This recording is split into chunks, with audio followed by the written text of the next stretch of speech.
Fala aí, eu sou o Lucas do Responde Aí. Vamos bater um papo sobre elementos de lógica e linguagem matemática? Muito bem. Para a gente começar a entender o que são esses elementos de lógica, o que é essa linguagem matemática que a gente está falando, a gente precisa entender primeiro que a linguagem matemática é como qualquer língua que a gente conheça. Por exemplo, a gente tem português, inglês, e ela vai funcionar para a gente para universalizar a matemática e reduzir uma escrita que talvez ficasse muito grande se a gente fosse escrever na nossa língua materna. Então, assim, a primeira coisa que a gente precisa entender é o uso das proposições. O que vão ser as proposições? Para a gente, proposições elas vão ser sentenças em que a gente consegue atribuir um valor para ela, de verdadeiro ou falso, certo? Então, vamos a alguns exemplos aqui para a gente conseguir entender melhor. Primeiro exemplo. Observe essa sentença aí, essa proposição. Será que isso daí vai ser uma proposição? Eu estou dizendo o seguinte, olha, 2 mais 6 é igual a 7? Então, eu consigo atribuir a essa sentença aí, a essa frase, um valor de verdadeiro ou falso? Consigo, né? Então, isso com certeza vai ser uma proposição. No entanto, todavia, entretanto, 2 mais 6 nunca vai ser igual a 7. 2 mais 6 a gente sabe muito bem que vai dar 8. Então, essa proposição, a gente diz que é uma proposição, essa sentença. No entanto, é uma proposição falsa. Muito bem? Vamos agora ao próximo exemplinho aqui. O Lucas é lindo. Embora muitas pessoas achem isso, minha mãe, pessoas da minha família, pessoas que gostem bastante, o que significa ser lindo? A gente consegue atribuir a essa frase, a essa sentença, um valor de verdadeiro ou falso? Não. Então a gente diz que essa frase aqui, ela não é uma proposição, certo? E, por último, a gente vai ver essa frase aí, ó. Hoje está quente. Muito parecido com esse outro exemplinho que eu dei, né? A gente não consegue atribuir um valor de verdadeiro ou falso. Por quê? O que é estar quente? A partir de qual temperatura a gente pode dizer que está quente, né? Então isso daí também não será uma proposição. Show de bola? Muito bem? Certinho. Então vamos lá.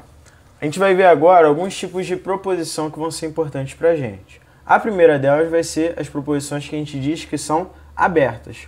Por que elas recebem esse nome? Por exemplo, observe essa proposição aqui, ó. Eu estou dizendo que existe um x que está pertencendo aos naturais e esse x ele precisa estar entre 2 e 7. Muito bem? Ora, se eu colocar ali ó, no lugar do meu x o valor de 3, essa minha proposição vai ser verdadeira. Por quê? O 3 ele realmente está entre o 2 e o 7. No entanto, o 2 para um x igual a 2, isso daqui vai ser falso. Por quê? O 2 ele não está entre o 2 e o 7. Tá ok? Então, qual vai ser então o meu conjunto solução, o meu conjunto verdade para esse meu cara aí, para essa minha proposição? Vão ser os elementos naturais que estão entre o 2 e o 7. Somente para esses valores eu vou ter que essa minha proposição vai assumir um valor verdadeiro. Então, 3, 4, 5 e o 6. Certinho? Então, já fica atento a esses caras aqui, ó, alguns símbolos que a gente viu aqui, ó, pertence. Essa barrinha aqui a gente chama de tal que, porque a gente vai usar bastante elas na hora de enunciar as nossas proposições. Tá ok?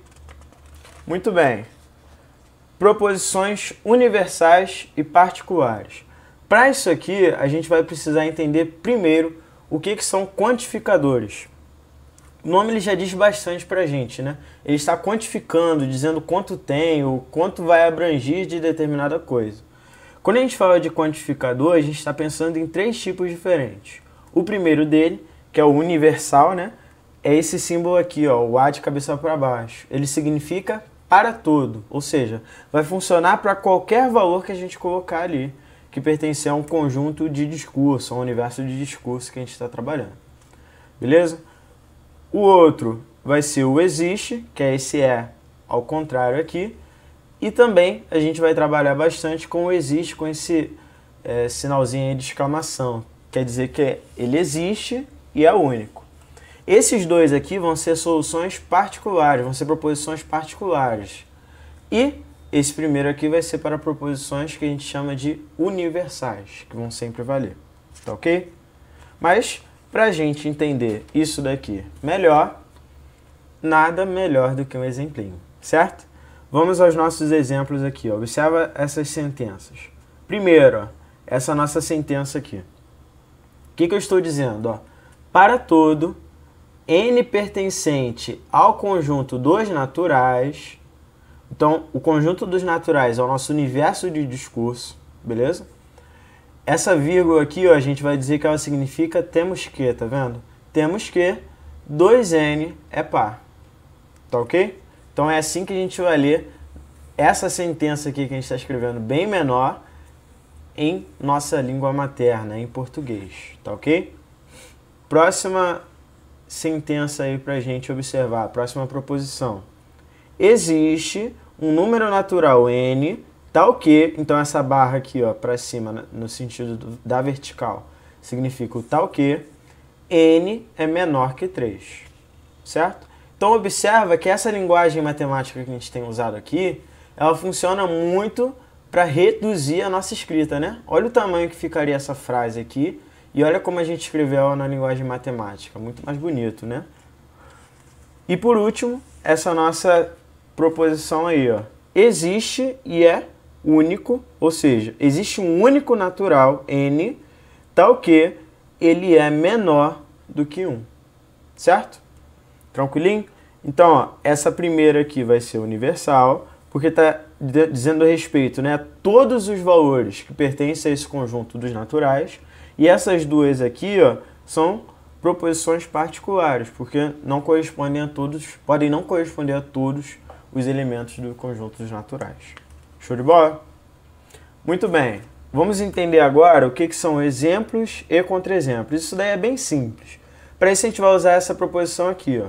Estou falando que para todo um n pertencente aos naturais, se eu pegar esse n mais 1 e elevar ele ao quadrado, eu vou ter um número ímpar, certo? Qual seria um exemplo disso daí, certo? Que mostraria que isso é verdade. Se eu colocar o meu n igual a 2, observa só o que vai acontecer. Ó. Eu vou ter 2 mais 1, isso vai dar 3, 3 ao quadrado vai dar 9. Realmente, 9 é um valorzinho ímpar. Então, esse daqui vai ser um exemplo que a gente vai poder usar. Ou seja, é algo que vai mostrar que exatamente aquilo, essa nossa proposição é verdadeira. Agora, quando a gente estiver falando de contra-exemplo, o que a gente está pensando? Em algo que torne isso daí falso. Ou seja, torne a nossa proposição falsa. O 3 é um exemplo disso. Ó. Se eu colocar o 3 ali no lugar do n, eu vou ficar, ó, 3 mais 1 dá 4, 4 ao quadrado dá 16. 16 não é um número par. Tá ok? Então esse daqui vai ser um contra-exemplo. Toda vez que eu quiser mostrar que uma proposição é falsa, ela assume o valor de falso, a gente vai utilizar um contra-exemplo. Basta um contra-exemplo para mostrar que a nossa proposição ela é falsa. Muito bem. Agora a gente vai aprender alguns conectivos que vão ser importantes para a gente quando a gente estiver falando de lógica. E a gente vai usar bastante eles para demonstrar e fazer coisas do tipo. Observa essa nossa proposição aí. Ó. 3 é ímpar e 5 é par. Beleza?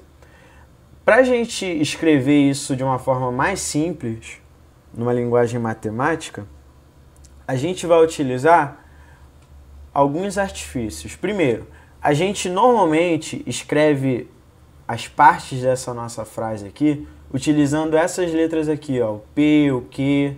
A gente usa muito também o R, o S. E a gente vai dizer o seguinte, ó, o P vai ser uma proposição nossa. A gente vai dizer, né, que P representa isso aqui, ó, 3 é ímpar. E o Q representa o 5 é par.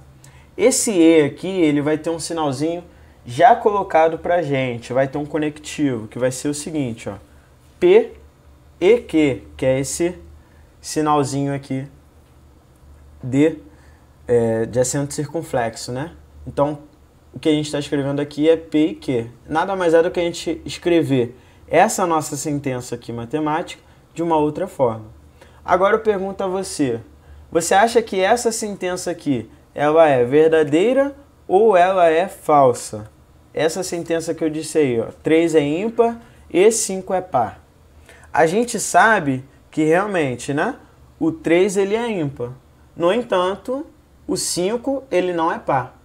Para que isso daí seja verdadeiro, as duas sentenças que eu coloquei aqui precisam ser verdadeiras. Tanto essa quanto essa daqui. Então, toda vez que você tiver esse conectivo aqui, ó, o E, as duas precisam ser verdadeiras. Então, a gente vai dizer que essa nossa proposição aqui, ela é falsa. Certo? Agora, vamos para o OU, beleza? Nosso novo conectivo aqui. Mesma coisa, ó. Coloquei agora um outro exemplo, ó. 2 é primo ou 9 é par. Então, o P vai ser o 2 é primo e o Q vai ser o 9 é par. Então, a gente consegue escrever isso, ó, utilizando o nosso acento circunflexo, que agora é de cabeça para baixo, vai ser um Vzinho, né? Esse OU vai ser um Vzinho aqui pra gente. Essa sentença aqui vai ser verdadeira ou falsa?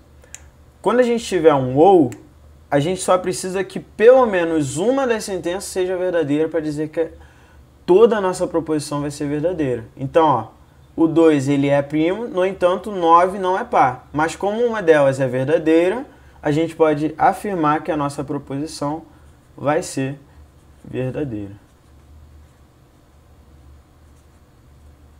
Show? Tranquilo?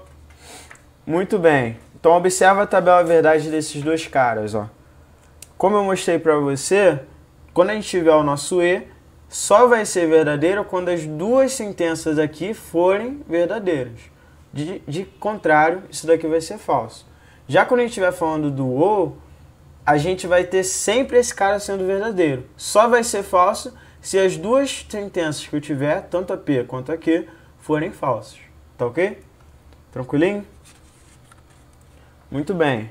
Vamos agora a mais um exemplinho aqui para a gente entender isso daqui melhor, beleza? Estou dizendo o seguinte, ó. P vai ser x é divisível por 4 e x é divisível por 7. Como é que isso aqui vai funcionar se eu quiser necessariamente escrever isso de uma forma mais simples na linguagem matemática? A gente já viu que a gente vai escrever isso assim, né? Como um P e Q, certo? Agora observe o seguinte, e se eu quiser negar essa minha sentença, o que eu preciso fazer? Observe o seguinte, ó, a gente vai usar esse nosso símbolozinho aqui, ó. Esse tracinho aqui, ele vai significar o não, né? Então eu estou negando essa minha sentença. O que era P vai virar não P. O que era E vai virar OU. E o que era Q vai virar não Q. Se eu for escrever isso na nossa língua materna, isso vai ficar dessa forma, ó. X não é divisível por 4 ou o x não é divisível por 7. Então, eu acabei de negar essa minha sentença que eu coloquei aqui no início. Show? De forma geral, como é que funciona essa negação, né? Essa daqui a gente acabou de ver, mas a gente pode procurar outras coisas. Ó, se eu tiver um OU, ele vai virar um E. Se eu tiver quiser negar o P, né? Fizer não P, vai ser esse não P assim. E a negação da negação vai ser a minha própria afirmação, né? A minha própria sentença que eu tiver colocado de início. Show de bola? Essa partezinha aí que eu acabei de te mostrar vai ser muito parecida com aquelas regrinhas de sinais, né? Tipo, menos com menos é mais com menos é menos. É bem parecido, então você pode usar isso de forma análoga, beleza? Para a gente fechar, a gente vai ver as sentenças com quantificadores. Por quê? Observe essa sentença aqui, ó. Estou dizendo que existe um x que pertence aos inteiros, tal que o meu x mais 2 precisa ser igual a 1, beleza? Então, chamei esse meu x mais 2 igual a 1 de p de x, certo? E eu quero negar essa minha sentença. Como é que a gente vai fazer isso, né? Observa aqui o seguinte, ó. Se a gente for negar essa nossa sentença, a gente coloca esse tracinho que eu mostrei para vocês, né? Para você logo no na nossa outra telinha. Então observa que isso daqui vai ficar assim, ó. A gente vai transformar o que era esse sinal aqui, ó, de tal que numa vírgula, que vai ser o nosso temos que, e vai ficar com esses outros dois caras aqui, beleza? O meu sinal de existe, ele vai virar o para todo. Então observa só, vai ficar para todo x pertencente aos inteiros, temos que o sinal de igual que eu tinha aqui vai virar sinal de diferente. X mais 2 vai ser diferente de 1. Beleza? Tranquilinho? E aí, esse vídeo te ajudou? Responde aí.